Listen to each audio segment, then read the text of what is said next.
Hi, this is Jeff Klein, editor of Radiographics. Do you interpret abdominal imaging studies on patients who are receiving targeted therapy for their malignancy? If so, please watch this podcast that describes the article in the current issue that deals with the adverse abdominal effects that can be seen in patients receiving some of these targeted therapies.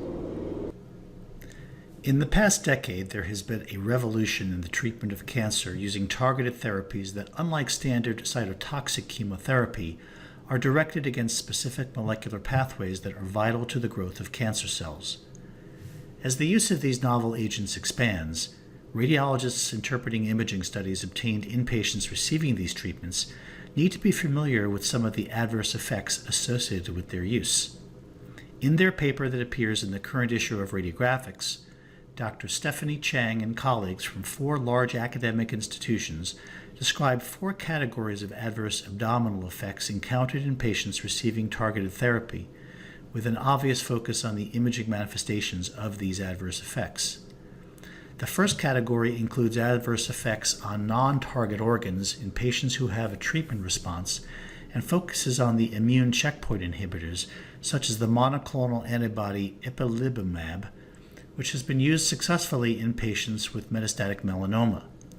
With these agents, the most common autoimmune complication likely to be encountered by radiologists is enterocolitis. The second category of adverse effects includes those that affect non-target organs in patients who do not have a treatment response. The VEGF inhibitors, such as bevacizumab, that inhibit tumor neovascularity, have been associated with bowel perforation, which, while rare, is associated with significant morbidity when it occurs.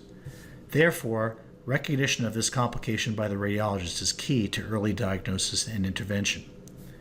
Category 3 adverse effects are considered off-target, where an unintended or unknown pathway is affected by the agent and a non-target organ is impacted.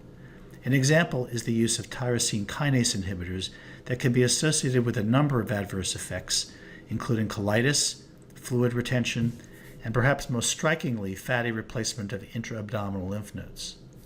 The fourth and final category includes tumor necrosis-related adverse effects, with the classic example being intratumoral or peritumoral hemorrhage that can be mistaken for tumor progression due to the enlargement of the lesion being evaluated.